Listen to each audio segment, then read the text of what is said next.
Hello, everyone. I'm Pam Marshall at the Wellness Radio TV and at the Wellness Radio TV podcast. It might surprise you to know that elderly people are committing suicide at an alarming rate. Baby boomers deciding when they want to, that this journey is over. Well, my guest today, and I hope you will stay tuned because whether you're already there, keep living, you'll get there, so that you can find out about some of the warning signs. What happens when you are faced with a terminal illness? Your loved one faced with a terminal illness. What happens, especially now during COVID, with the shutdown and the isolation? My guest for this show is Star Bradbury. Star, thank you so much for being with us. Well, thank you. I'm really happy to see you again and be here on your show. I think this is the second or maybe third time, and I always enjoy it so much. Thank you, and you are always such a wealth of information.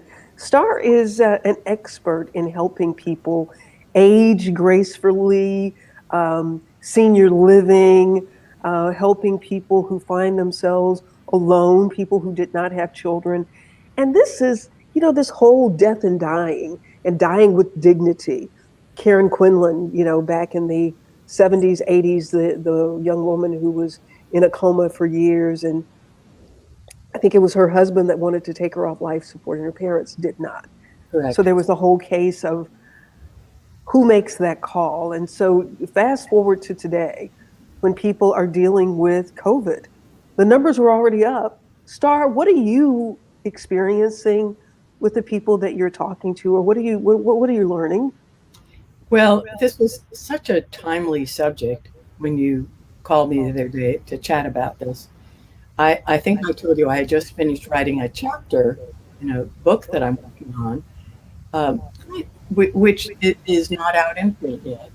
But the chapter that I was focusing on was kind of giving adult children a heads up, as a baby boomer myself, that I think that baby boomers will possibly choose what is now referred to as medical aid in dying more than we think. I believe we're going to see an increase in this.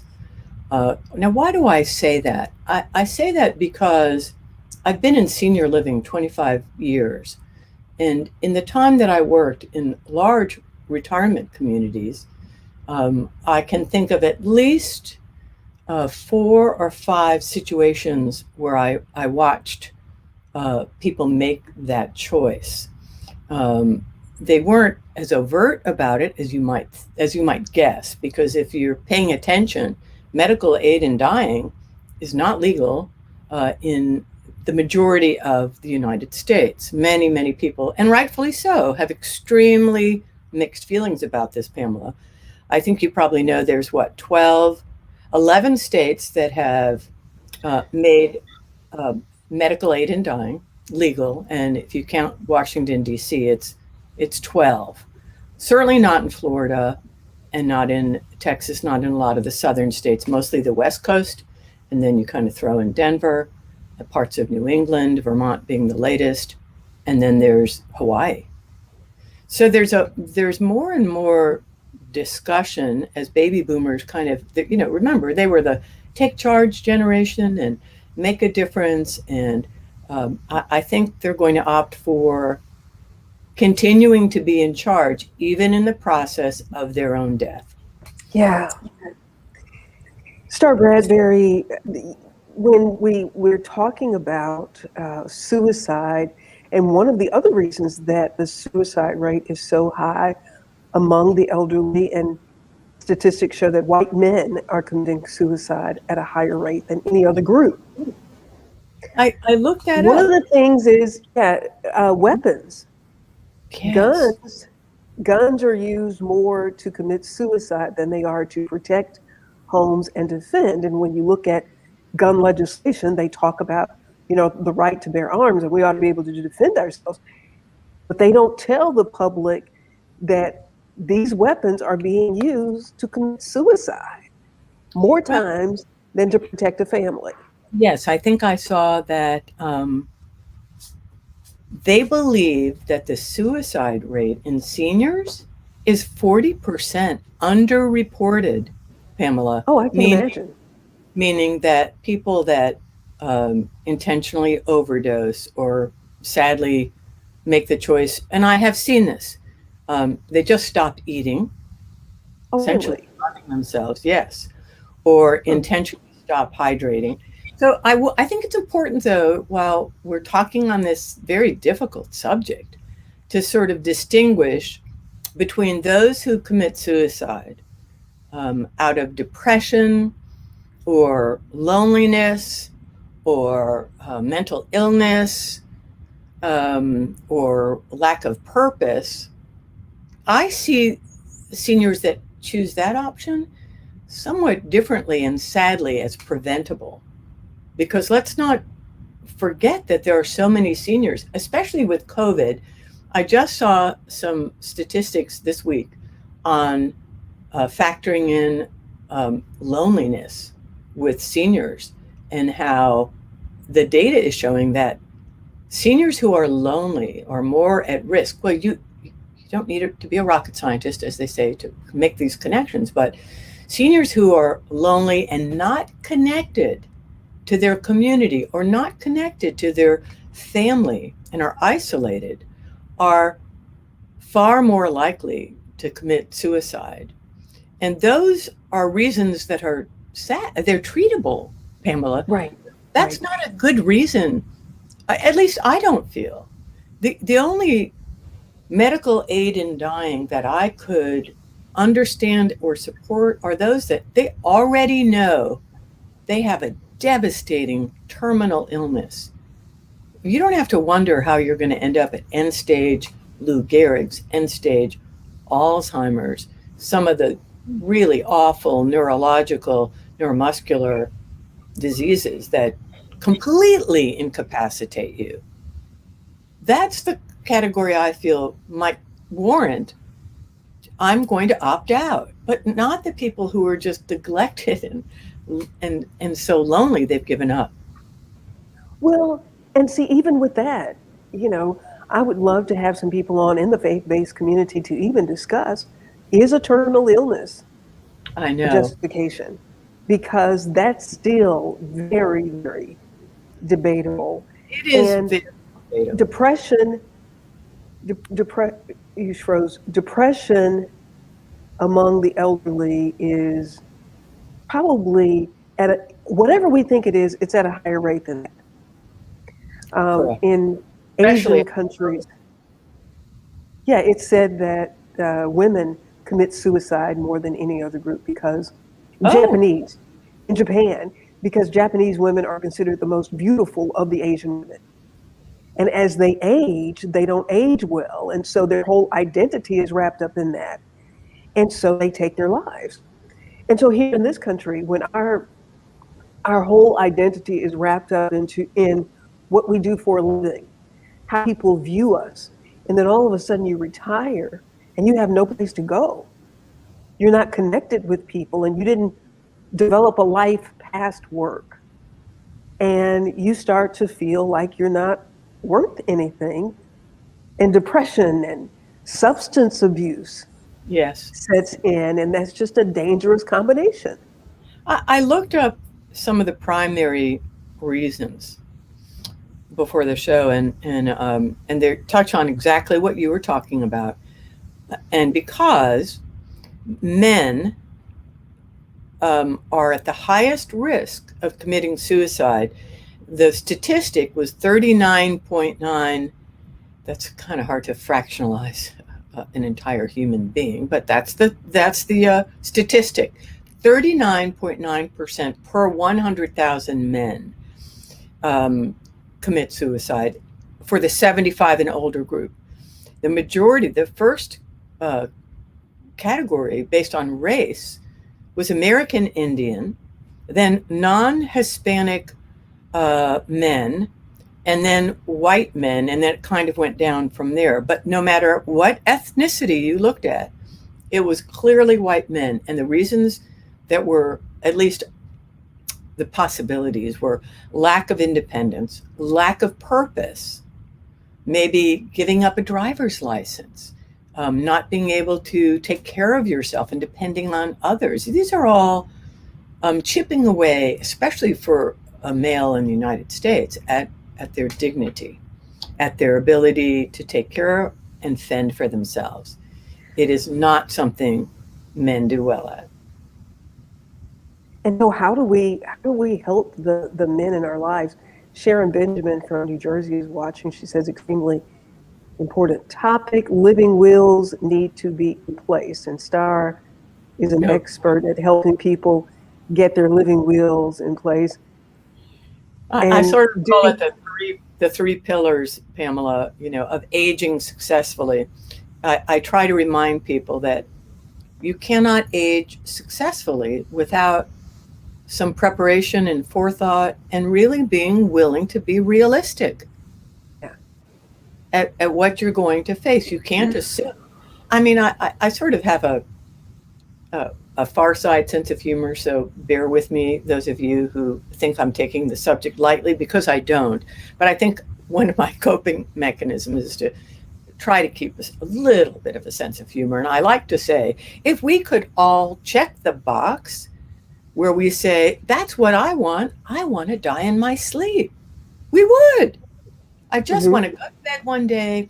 I don't want to be mentally incapacitated or physically incapacitated. I want to be full tilt till the day that I can check the box, which is, of course, why people say, well, he went so quickly. That was a blessing. And even though it may not feel that way to the people that are left behind, the person who let's say, left this planet quickly, there is some blessing about that. But I'd love to see some statistics, and maybe some of our listeners know if there's any data about those in a faith-based community versus those that are not or have no faith. How does the data line up for medical aid in dying? I certainly know enough to know that many religions feel that taking one's own life is not a sin or a sacrilege or a slap in God's face, or however you want to look at it. That's not an option that I don't really think any faith could embrace. Nonetheless, people of all faiths choose medical aid in dying, and they don't see that it takes away their faith. Maybe it's, some people, I have read many stories. I am a member of, Compassion and Choices. This is a magazine put out by a national group that supports medical aid in dying and supports legislation, if anyone out there is interested. They're a very well-known group. They're advocates for the right to make that choice. And as difficult a choice it is, I will fight for anyone's right to make that choice. I don't know if I would or could, but I think that, and may God spare me having to face Lou Gehrig's, Alzheimer's, and opting out, or just trusting that my time will come when it comes. I think it's worth talking about with yourself and with your family. We got to talk about it. Nobody talks about this. Nobody talks about it, and then when it happens, still nobody talks about it. Well, if 40% of the suicides are underreported, you and I both know that those are people who opted out, that they found their own means.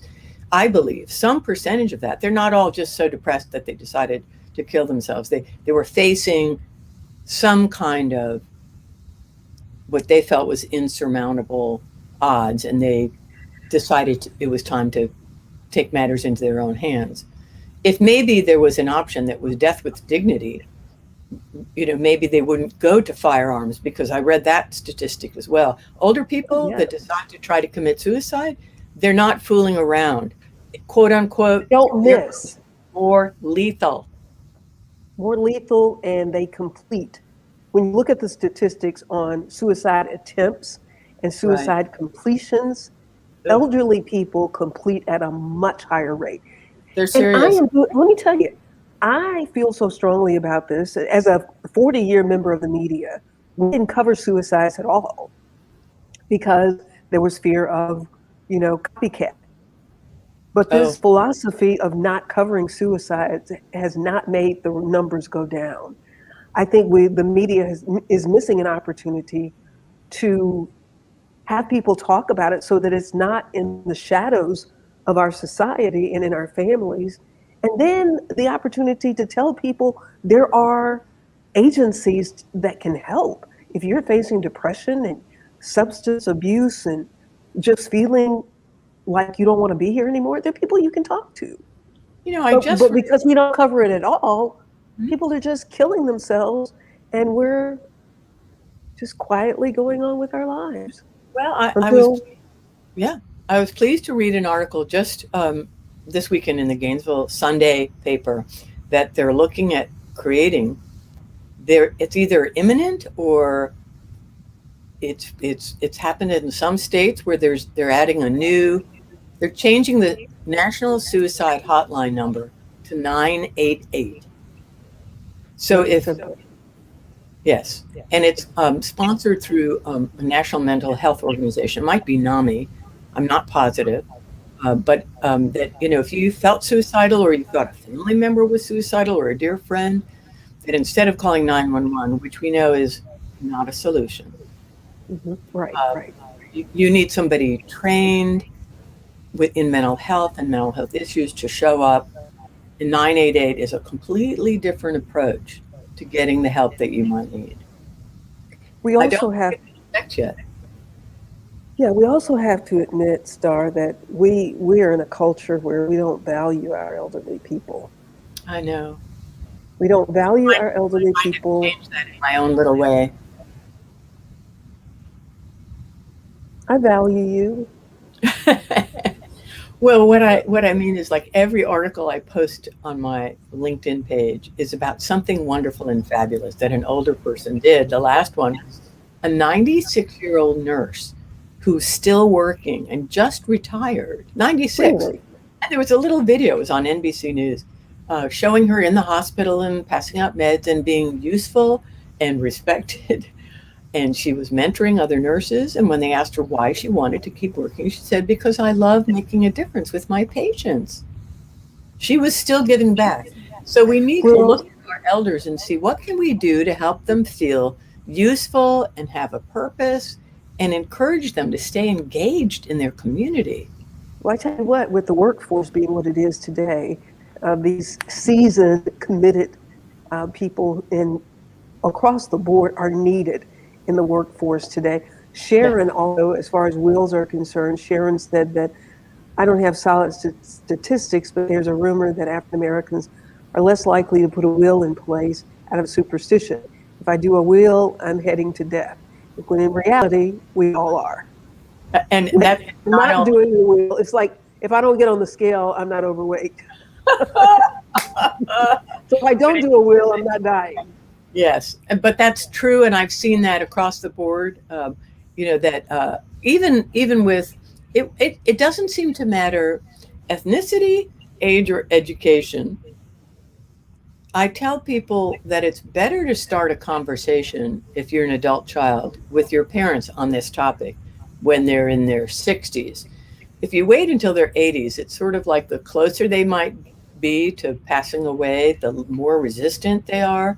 Because if they're 80 and they haven't done a will or a living will, then you know that they've been ignoring it and resistant. Begin these conversations Yes. sooner when it seems like it's still a little far off in the future and they're more willing to discuss it. But one of the things I tell people, the first thing I say is, do you have a living will? Have you appointed a healthcare surrogate?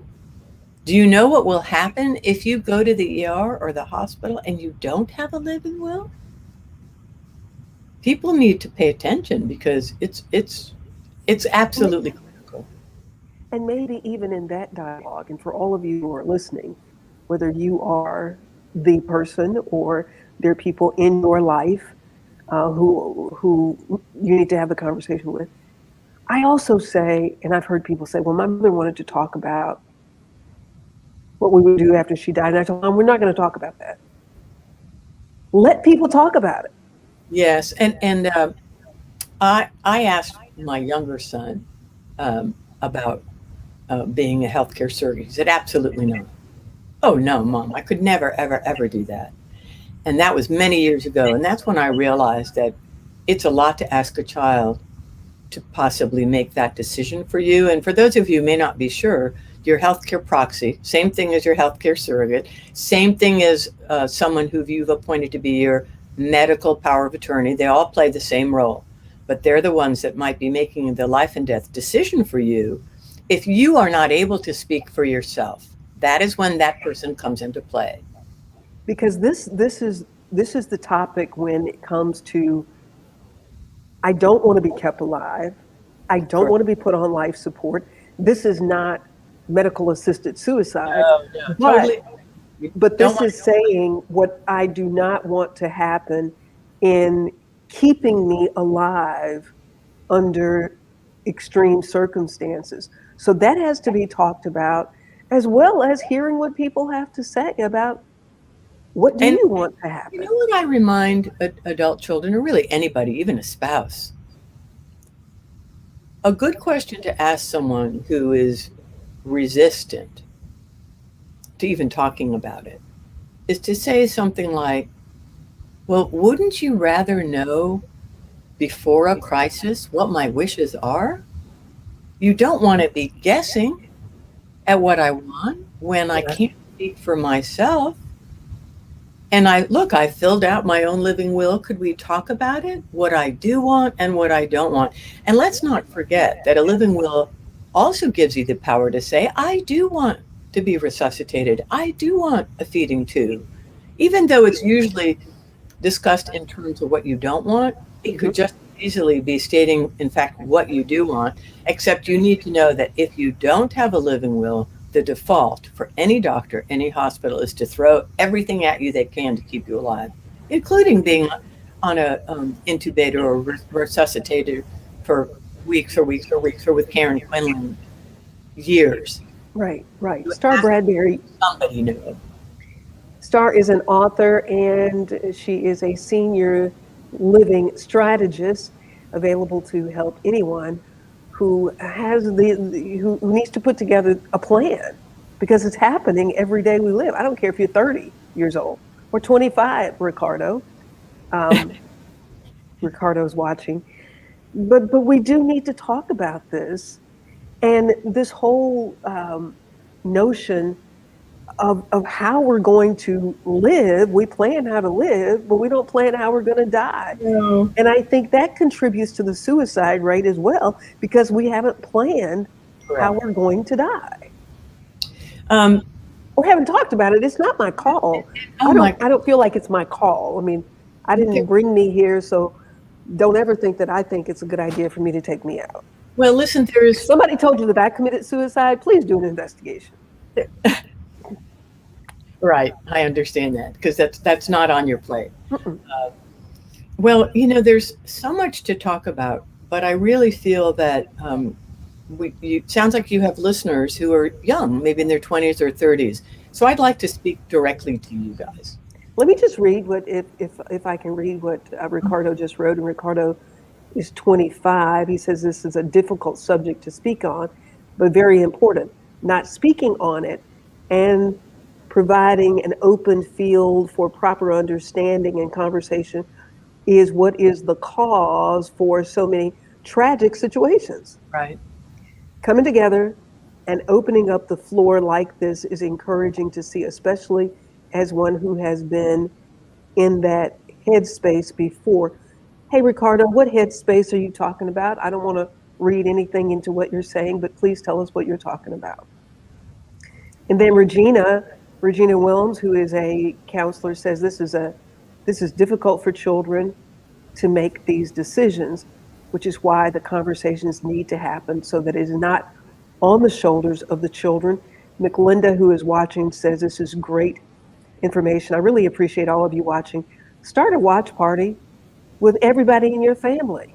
This is a great way to get the conversation going by saying, hey, let's watch this, and then we're going to talk about it afterwards. Listen, I have got to plug the best website I have ever found to help families. If you're the adult children trying to open up this conversation with your families, or you're the parents whose kids don't want to talk about this, go to a website called the Conversation Project. Just Google the Conversation Project. It is fabulous. It is a website that is devoted to this topic, having conversations about living wills, healthcare surrogates, what you want, what you don't want, when the time comes for you to make these kinds of very difficult decisions. They have a million different languages. They have information for LGBTQ families. They have information across the board, tailored to maybe your particular situation. I can't say enough wonderful things. It's free. You can ask for a conversation kit, free, and they'll send you an entire kit in the mail that kind of walks you through questions to ask and questions to ask yourself. I want to speak to those solo agers. Now, you might say, what, solo ager? Well, those are people who have no children, or they're so estranged from their children that they feel they couldn't count on them, or their children have so many problems that they know that they couldn't rely on them. And there's a shockingly high number of solo agers, people who feel like, I don't even know who I would ask. So there's quite a bit of brainstorming to do on that, and quite a bit of help out there now to kind of point solo agers in the right direction, to build a support team and a network that's going to be there for them when they need it. And that's a whole nother show. The whole nother show. Yeah, because yeah, especially with baby boomers who elected to have one or no children. Right. Look, right. Well, Sharon, I'll put that in she was asking for that website again. But in the time that we have left. Conversation Project. It's all you put in. The Conversation Project. The Conversation Project. Correct. But when we look at the things that are causing elderly people to commit suicide, what are some of the things that all of us need to be doing to embrace, to be more active, and especially in this time and period that we're in now with COVID, where people are not able to be out and about? How do we get through this? How do we navigate this suicide epidemic in a pandemic? Well, because it seems so overwhelming at times, and I'm speaking personally, I always like to kind of bring it home, bring it back to me. What can I personally do for my community that just might make a difference? And so at the church that I go to, I volunteered to start, this was about 3 or 4 years ago. We called it an emergency response team, ERT, emergency response team. Originally, it was designed to reach out to, and actually it started out with reaching out to seniors, okay? It grew from that, though, to be anybody who wanted to put their names on this list because they, for whatever their reason, they felt at risk. It could be a young mom with kids that didn't have a man in the household. It could be an older person, an older man. It could be somebody disabled. What didn't matter. We didn't question their reasoning. If you wanted to get a call, it started out before a hurricane, since we're in Florida, before a hurricane, after a hurricane, making sure they were prepared and that they weathered the storm. But then I got a call from our ministers during COVID to expand that group to anyone who felt isolated and lonely. Well, that list grew tremendously. Wow. And I pulled in twice as many volunteers to try to reach out to people. And that wasn't everyone in the congregation. It was just the people who we knew were at risk or wanted a call, because we weren't meeting anymore in person and people were getting so isolated. And that was March and February. It seems like even longer, 2020, where we started just calling people. Hey, are you okay? How are you doing? You know, how are you coping? Are you getting groceries? Can we help you with that? Can you navigate getting groceries online? Or maybe if it's an older person, they didn't have the skills to try to order food online or have it delivered. But you know, you don't have to go. You can just see who your neighbors are in the building you're living in or on the street. that are lonely or isolated, because that's the ticket. Yeah. Those are people that are giving up, very isolated, very lonely. And the other thing is, if you're able to, and I know this is a tall order if you're depressed, I do understand this, do what you can to not let yourself get too isolated. And that's not easy in COVID. Right. But find a way to stay connected. Organize a meeting with your friends or your family, no matter where they live. And a holistic doctor said to me once, so many times we're feeling depressed because the brain is dehydrated. Oh. Get up and have a glass of water. The brain is sitting in fluid. And when you're dehydrated, it causes emotional challenges. I think we think that our emotional challenges are all coming from exterior forces. But sometimes it's what we put in the body or haven't put in the body. Take care of our body.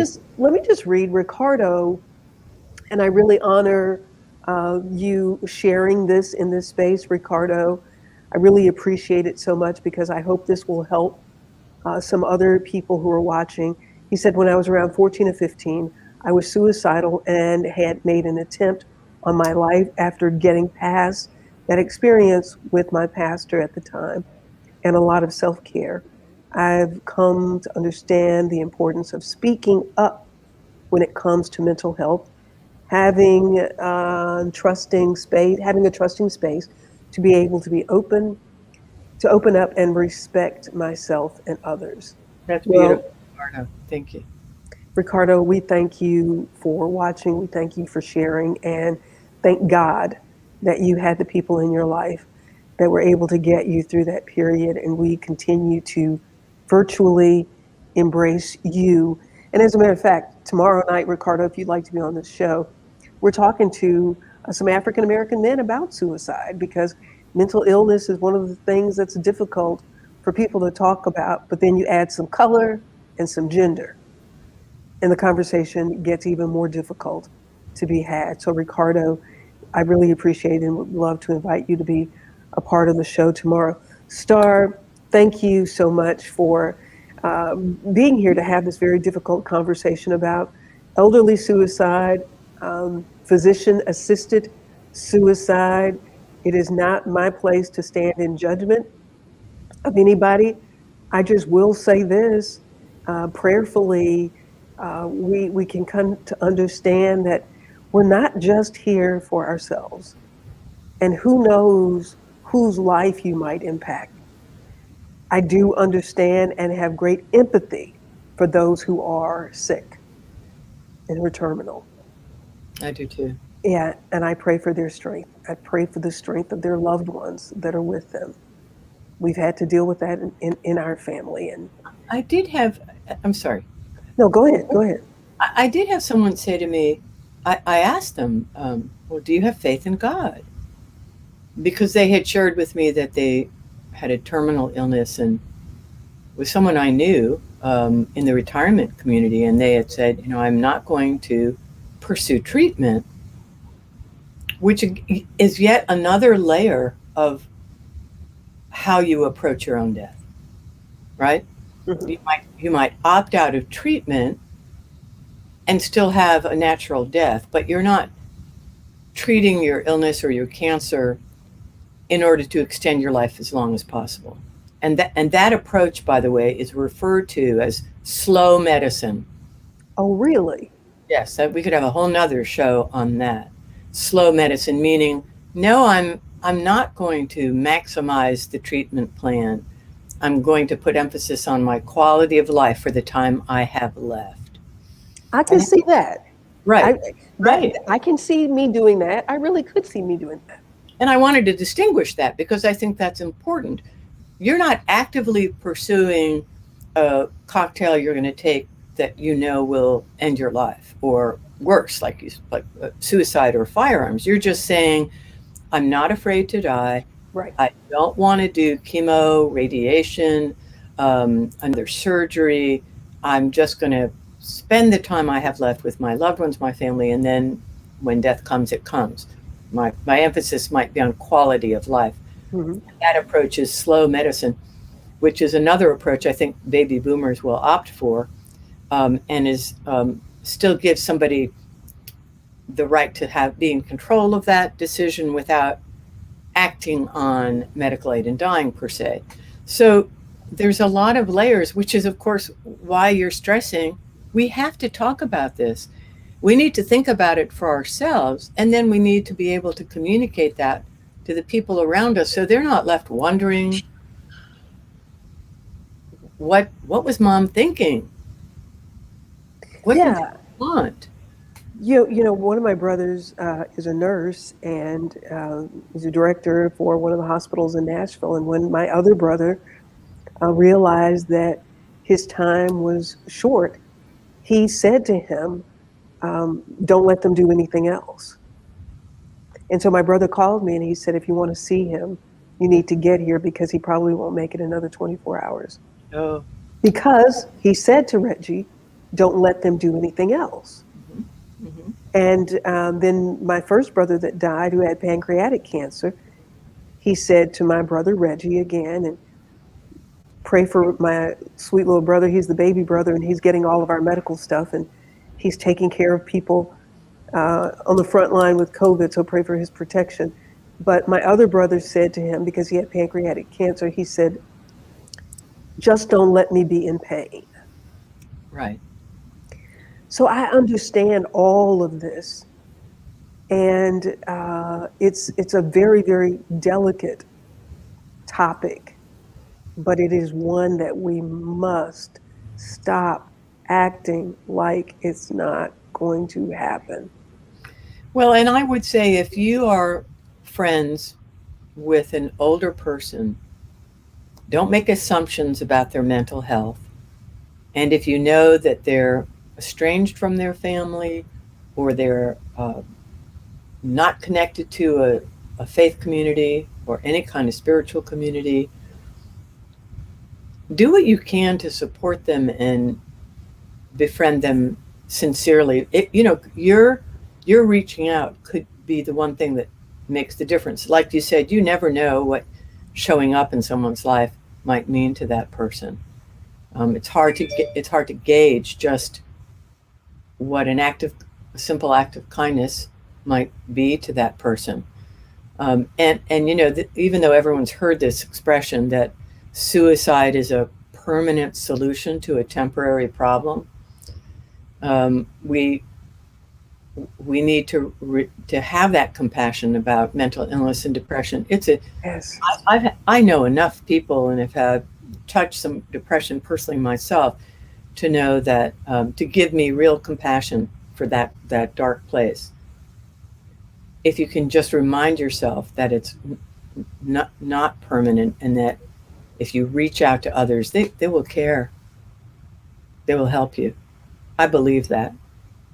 Well, Star, you certainly have helped us today by sharing your information. And again, if you'd like to get in touch with Star Bradbury, you can go to her website at www.starbradbury.com, or she'll answer the phone at 352-494-9259 if she does not think that you're calling about the warranty on her car.